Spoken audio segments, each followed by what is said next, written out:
কোথাও কোনো মসজিদ, কোথাও মন্দির যেখানে আজানের ধ্বনি উঠবে আপনারা শুনবেন, যেখানে শঙ্খধ্বনি বাজবে সেটাও শুনবেন, কোথাও যেন কোনো চুল পরিমাণ ভায়োলেন্সের কথা না শুনি। সেটা শালিপুর অঞ্চল, বকজুড়ি অঞ্চল, যেখানেই হোক না কেন, এতটা মিনাখা বিধানসভার মধ্যে আমরা যে একই বৃন্তের দুটি কুসুম সেটা প্রমাণ করাতে হবে।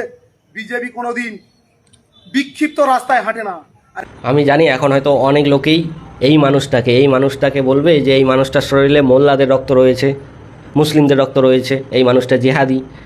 তবে কিছু বলতে চাই, তবে এটা ভালো করে জানি যে এই সময় হিন্দু ভাই বোনেদেরকে কিচ্ছু বলে লাভ নেই, কারণ এমনিতেই তো তারা অনেক সংখ্যার আর আমরা সংখ্যালঘু, তার মধ্যে আবার সনাতনী সরকার ক্ষমতায় রয়েছে। কিছু বলে লাভ নেই, এই সময় তাদের মাথা কোনো কিছুই কাজ করবে না। এই সময় শুধু তারা দেখবে যে আমরা ক্ষমতায় আছি। ক্ষমতায় যখন মানুষ থাকে না, তখন সব কিছু ভুলে যায়, তারা একটা আবেগের মধ্যে পড়ে যায়। তো এখন সেটাই হচ্ছে হিন্দু ভাই বোনেদের ক্ষেত্রে। তাও বলতে চাই যে এই মানুষটা একটু আগে কী বলল, যে হিন্দু মুসলিম সবাই এক হও, আজান দেবে হিন্দুরা শুনবে, মন্দিরে মাইক বাজবে মুসলিমরা শুনবে, কোনো সমস্যা নেই। তবে এখানে আমার একটা প্রশ্ন রয়েছে যে আমাদের সরকার, মুখ্যমন্ত্রী, আমাদের যে ওয়েস্ট বেঙ্গলের পুরো মেন মাথা, উনি তো আমাদের মুসলিম বিদ্বেষী, মুসলিমদেরকে দেখতে পারে না। আপনারা দেখবেন সোশ্যাল মিডিয়ায় দেখতেই পান যে মুসলিমদেরকে নিয়ে কত কী বলে। এটা নিশ্চয়ই বুঝতে পারেন যে মুসলিমদের দেখতে পারে না। তো সেখানে দাঁড়িয়ে তার দলের একজন ছোট কর্মী এইভাবে বলতেছে, এটা কি বিশ্বাসযোগ্য? আমার তো মনে হচ্ছে কোনো ঘাপলা থাকতে পারে এর পিছনে। তো সে যাই হোক, যতই ঘাপলা থাক, কিন্তু আমি এটা বলতে চাই যে হিন্দু মুসলিম আমরা দাঙ্গা করতেছি, আমরা বিভেদ সৃষ্টি করতেছি, এর মাঝখানে না সরকার মজা নিচ্ছে।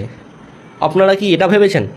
আপনারা এটা ভেবে দেখুন তো, অন্নপূর্ণা ভাণ্ডারে 3,000 টাকা, এমনটা কখনো হয়েছে যে মুসলিমরা পাচ্ছে না, শুধু হিন্দুরাই পাচ্ছে? যে 2-1 মাস পেয়েছিল সেটা মুসলিমরা হিন্দুরা উভয়ে পেয়েছে, দুজনেই পেয়েছিল। এখন বন্ধ হয়েছে, তো এখন কেউই পাবে না। তাহলে আপনাদের লাভ কী হলো? এই হিন্দু মুসলিম করে লাভ কী হলো? আপনারা পেয়েছেন একা, যে আমরা মুসলিমরা পাইনি, আপনারা পেয়েছেন। এই সরকারি বাস কদিন আগে চালু করা ছিল, সেখানে কি এমন কোনো ইসে ছিল যে সেখানে শুধুমাত্র হিন্দু মা বোনেরাই যেতে পারবে ফ্রিতে, মুসলিমরা যেতে গেলে টাকা দিতে হবে? নিশ্চয়ই মুসলিমরাও ফ্রিতে পেয়েছিল কিছুদিন আর কি। এখন সরকারি বাসও বন্ধ করে দেওয়া হয়েছে, সেটা এখন হিন্দু মা বোনেরাও যেতে পারবে না, মুসলিমরাও যেতে পারবে না ফ্রিতে। তো এই যে মানে সাধারণ জনগণের সাথে যেই লুকোচুরিটা খেলছে না আমাদের সরকার, সাধারণ মানুষকে কী ভাবতেছে এরা জানি না, আপনারা ভালো জানবেন। তো এই সাহসটা পেয়েছে কিভাবে? এই সরকার জানে যে আমরা অলরেডি ডিভাইড করে রেখেছি। কিছু লোক, আমি যদি এটা করি তাহলে কিছু লোক আমাকে খারাপ বলবে, আর কিছু লোক তাদের বিরুদ্ধে গিয়ে আমার পক্ষ নিয়ে ওদেরকে গালাগালি করবে, বা কিছু লোক আমার পক্ষে দাঁড়াবে, কিছু লোক আমার বিরুদ্ধে দাঁড়াবে, কোনো সমস্যা নেই। কিন্তু এখানে ভাবুন তো, হিন্দু মুসলিম যদি এক হয়ে যদি সরকারের বিরুদ্ধে দাঁড়াতো, তাহলে এই ছিনিমিনি খেলটা, সাধারণ জনগণকে নিয়ে যে ছিনিমিনি খেলতেছে, এটা খেলতে পারতো? কখনোই পারতো না। তো আপনাদেরকে আমি একটাই বলবো যে আপনারা হিন্দু মুসলিম নিজের ক্ষমতা, এখন বর্তমান নিজেরা ক্ষমতায় রয়েছেন, নিজেরা অনেক সংখ্যার লোক রয়েছেন, তার জন্য মুসলিমের সাথে এরকম ব্যবহারটা করতেছেন, আপনাদের কোনো লাভ হচ্ছে? তার থেকে বরং আপনারা মুসলিমের পাশে এসে দাঁড়ান। মুসলিমরা বিপদে থাকলে তাদের পাশে আপনারা দাঁড়ান, তাদেরকে সাহায্য করুন। এবারে আপনারা বিপদে পড়লে নিশ্চয়ই তখন মুসলিমরাও আপনাদের পাশে দাঁড়াবে। এইভাবেই তো চলতে হবে, এটা গণতান্ত্রিক দেশ। তো আপনারা বুঝতেই চাচ্ছেন না, জানি যে আপনাদের বুঝিয়ে কোনো লাভ নেই, এই সময় আপনারা বুঝবেন না, আপনাদের মাথায় ঢুকবে না। তারপরেও ভিডিওটা রেখে দিলাম।